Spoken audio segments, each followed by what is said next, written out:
Sir पहले तो ये बताइएगा कि पीटीआई ने नवंबर में एहतजाज का ऐलान कर दिया और वो ये कह रहे हैं कि इस दफा सर पर कफन बांधकर हम निकलेंगे और जब तक बानी पीटीआई रिहा नहीं होगा हम अपने घरों को वापस नहीं आएंगे। यानी नवंबर में एक दफा फिर एहतजाज और चढ़ाइयां, आपकी तैयारी पूरी है उसके लिए? सर पीटीआई के सर पे कफन बांधना या डी चौक के अंदर तो 2014 में उसने धरना किया था, उसका गरीब आदमी की ज़िंदगी के ऊपर क्या असर हुआ? नेगेटिव। तो मैं उनके सर पे कफन बांधने की बात के ऊपर सोच विचार शुरू कर दूं और इतनी लंबी जो आपने लिस्ट पूरी इस्लाहात की बताई है जो हम इम्प्लीमेंट कर रहे हैं उसको छोड़ दूं तो मेरे गरीब आवाम के लिए क्या फ़ायदा है? हमारी हुकूमत का बड़ा क्लियर पॉइंट ऑफ व्यू है, हम तो रिफॉर्म्स और हमारी मईशत को बेहतर करने और महंगाई को कम करने और आम आदमी की ज़िंदगी को आसान करने के अंदर ही फोकस्ड है और उसी के ऊपर फोकस्ड रहेंगे। अच्छा, दूसरा सदा साहब इस्लाहात पर तफसीली गुफ्तगू आपसे करेंगे। एक और सवाल, जो कौमी हुकूमत की जो बाज़ गश्त है, क्या कोई ऐसा पैगाम इस्टेब्लिशमेंट की जानिब से हुकूमत को दिया गया है कि आप कोशिश करें कि कौमी हुकूमत बनाएं 2 साल के लिए जिसमें तमाम सियासी जमातें शामिल हों और उसके बाद इंतखाबात हों? ऐसी कोई बात है या क्या सराहियाँ हैं? आदिल भाई, मैंने तो फ्रैंकली स्पीकिंग आपसे ही सुना है ये बात अब, और मैं आपको याद करवाऊं एक शहबाज शरीफ साहब की बतौर अपोजिशन के लीडर के भी और बतौर वज़ीर आज़म के भी, जहां उन्होंने मीसाक मईशत और इकॉनमी के ऊपर मिल बैठ के कोई पॉलिसीज़ का इनेकाद करना और उसकी ओनरशिप लेने का बड़े क्लियरली अपोजिशन को इस वक्त और हुकूमत को उस वक्त ऑफ़र की थी। वो ऑफ़र हमारी आज भी स्टैंड करती है और मैं बज़ाते ख़ुद अपनी इनफरादी कैपेसिटी के अंदर ये समझता हूँ कि पॉपुलेशन ग्रोथ का जो रेट है, एजुकेशन के जो हालात हैं, हेल्थ केयर के जो हालात हैं, पीने पानी के हालात हैं और पानी और क्लाइमेट चेंज, ये 6 ऐसी इमीडिएट चीज़ें हैं जिनके ऊपर एक नेशनल इमरजेंसी डिक्लेयर होनी चाहिए और तमाम न सिर्फ सियासी जमातें बल्कि तमाम मकतबा फ़िक्र से ताल्लुक़ रखने वाले तमाम संजीदा लोग इसके ऊपर एक नेशनल डायलॉग करके हुकूमत की और रियासत पाकिस्तान की मदद करके आगे चलें, चाहे वो जिस मर्ज़ी भी पॉलिटिकल पार्टी से बिलोंग करते हो। ठीक, तो मतलब लगारी साहब, ये कौमी हुकूमत की वैसी क्या सराहियाँ हैं। आगे बढ़ते हैं पावर सेक्टर की तरफ। आपने बड़ी तफसीली कल प्रेस कॉन्फ्रेंस की और उसमें जो आपने बिजली सहूलत पैकेज का ऐलान किया, एक तो सर्दियों में नेचुरली प्रोडक्शन हमारी ज़्यादा होती है और यूजेज जो है वो कम है, उसके लिए एक हल जो है आपने ये कहा आवाम को कि गैस की बजाय बिजली पर रिलाई ज़्यादा करें, लेकिन उसमें नेचुरली सवाल यही होता है कि बिजली की कीमत ज़्यादा है। फिर आपने टैरिफ में जो कमी का ऐलान किया कि रेफरेंस बेंचमार्क के इस्तेमाल से इजाफी 25% यूनिट तक होगा।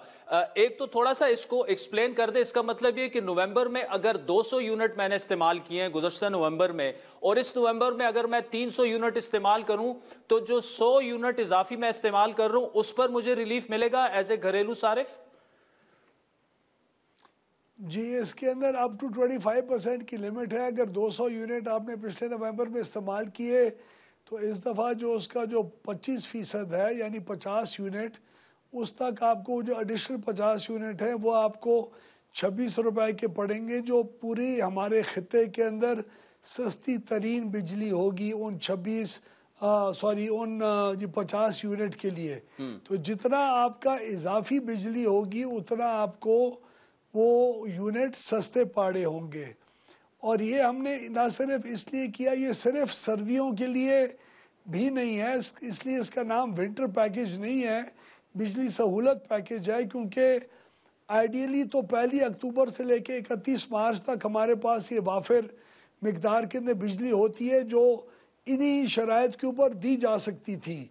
लेकिन हमारे IMF के जो डेवलपमेंट पार्टनर्स हैं उन्होंने यही इस चीज़ को बेहतर समझा कि इसको 3 महीने के लिए हम आजमाएं और फिर इसका जो रिज़ल्ट होगा उसकी बेसिस के ऊपर इसको शायद हम 31 मार्च तक उनको हम कोशिश करेंगे कन्विंस करने की कि 31 मार्च तक एक्सटेंड करें और इसको एक सालाना चीज़ बनाएं। ये नहीं कि 1 साल के लिए हो, बल्कि हर साल 1 अक्टूबर से 31 मार्च तक ये सहूलत हमारे सार्फिन के लिए मौजूद हो। अच्छा सरदार साहब, ये जो आपने बात की IMF की, अगला सवाल मेरा यही था। उन्होंने स्ट्रिक्टली हमें कहा हुआ है कि कोई सब्सिडीज और रिलीफ नहीं दी जाएगी, तो ये जो आपने रिलीफ का ऐलान किया है तो आई टेक इट कि इस पर IMF को ऑन बोर्ड लिया होगा। दूसरा, जो आप सालाना की बात कर रहे हैं, सालाना पे उनको कैसे कन्विंस करेंगे जब वो 3 महीने के लिए बड़ी मुश्किल से माने, अगर माने हैं तो?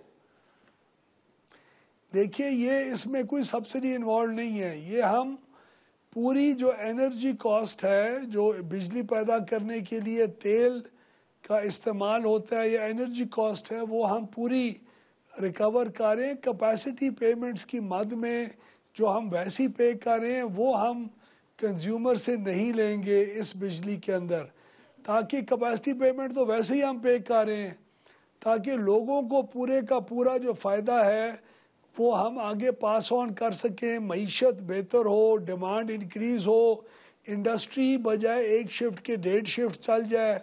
और हर साल इस पैकेज को मुतारिफ कराने का, अगले 5 साल के लिए मुतारिफ करवाने का मकसद ये है कि इन 6 महीनों के लिए इंडस्ट्री अपने प्रोडक्शन लाइन के ऊपर जो ऑर्डर्स होंगे, जो उनकी कैपेसिटी प्रोडक्शन को बढ़ाने की होगी, वो इन महीनों के अंदर ज़्यादा भी फोकस करेंगे, ताकि इजाफी बिजली इस्तेमाल करके जब हमारे पास वाफिर होती है तो वो लोग अपनी ओवरऑल पूरी सालाना बिजली की कीमत को और बिजली के बिल को, एवरेज को वो नीचे लेके जा सकें, ताकि उनके लिए बिजनेस करना ज़्यादा फ़ायदा मंद हो इंशाल्लाह। ठीक। अच्छा, दूसरा कि ये बहुत एक हेल्दी तरीका है। ठीक है लगाई साहब, जो कंपटीशन कमीशन ऑफ पाकिस्तान की रिपोर्ट है कि पब्लिक प्राइवेट पार्टनरशिप की तलाश की उन्होंने सिफारिश की है, और आप खुद भी इस बात के एडवोकेट रहे हैं कि ज़्यादा कंपनियां और आवाम खुद जाएं और जिससे भी वो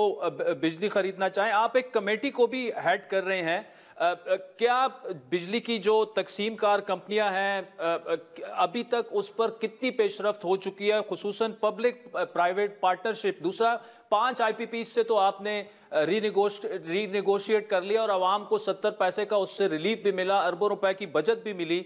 अब व्हाट्स नेक्स्ट, क्या हो रहा है इस मामले में? आदिल भाई, हम समझते हैं कि हुकूमत के और प्राइवेट सेक्टर के जितने भी बिजली बनाने वाले कारखाने हैं, जिनको IPPs भी कहा जाता है प्राइवेट सेक्टर के जी, उन तमाम को, हुकूमत के हों, वापडा के हों, न्यूक्लियर हों, हमारे अपने LNG के हुकूमत के प्लांट्स हों, कोयले के हों, जो भी है, उन तमाम को हम इंशाल्लाह उनके कॉन्ट्रैक्ट्स को बामी मुशावरत के साथ रिव्यू करके अगले 1.5 से 2 महीने में आपकी जो एग्जिस्टिंग सारा पावर की सोर्स है उसको हम बहुत रैशनलाइज करके ओवरऑल तमाम हम अपने सेक्टर के अंदर जनरेशन साइड के ऊपर अगले 10 से 12 साल का जो हमारा बिल होगा उसके अंदर आराम से तकरीबन कोई 1.5 से 2 खरब रुपए की, तकरीबन 2000 अरब रुपए की इंशाल्लाह टास्क फोर्स में मोहम्मद अली साहब हमारे साथ काम कर रहे हैं, बहुत अच्छा कर रहे हैं। जनरल ज़फ़र साहब हैं, उनकी पूरी हमारी टीम है। CPPA के, नेपरा के, हर इदारे के लोग हमारे साथ जॉइंटली काम कर रहे हैं। तो तकरीबन 2-1 खरब रुपए की, बहुत 2000 अरब रुपए की बचत हम मुस्तकबिल के अपने सार्फिन को बोझ से ख़त्म कर सकेंगे 2 महीने के अंदर अंदर इंशाल्लाह। लगाई साहब, ये आप बहुत बड़ी खबर दे रहे हैं। अगर ऐसा हो जाए तो तमाम IPP से रीनिगोशिएट करना, ये तो तकरीबन मैं कहूँगा अगर नामुमकिन नहीं तो बहुत ही मुश्किल है। अदालतें हैं, रेकोडेक का मामला हमारे सामने है। कितने आप कन्विंस्ड हैं कि आप कर पाएंगे? अगर हम म्यूचुअली एक दूसरे को कन्विंस करके कर सकेंगे, मुझे बहुत उम्मीद है, बिकॉज तमाम IPPs और तमाम बिजली पैदा करने वाले जो इदारे हैं वो इस चीज़ को बखूबी जानते हैं कि अगर बिजली की कीमतों में हम सब ने मिलजुल के बेहतरी ना की तो सार्फिन बिजली की कीमत अदा करने से के काबिल ही नहीं रहेगा। आज भी आपकी 10% मांग कम हुई है पिछले साल से। और दूसरा, मैं आपको ये भी खुशखबरी दूं हजूर वाला कि इस क्वार्टर के अंदर यानी जुलाई से लेकर सितंबर के आखिर तक पहले 3 महीने में जो हमने आ, जो अमाउंट और जो नुकसान डिस्कोस का बजट किया था, उससे हमने तकरीबन 243 अरब रुपए का नुकसान बजट किया हुआ था, जिसके पैसे हमने बजट में रखे हुए थे। अल्हम्दुलिल्लाह वो 243 के बजाय सिर्फ 73 अरब रुपए का नुकसान हुआ है। तो आपकी डिस्कोस के बोर्ड्स की जो आप मुझसे पूछा करते थे प्रोग्राम्स के अंदर कि कब होगा, कब बेहतरी आएगी, तो अल्हम्दुलिल्लाह पहले क्वार्टर के रिजल्ट्स में हमने 243 अरब के नुकसान जो बजट था उसके बजाय 73 अरब रुपए का नुकसान करके अपने मुल्क को कौम का तकरीबन 170 अरब रुपए की बचत की है।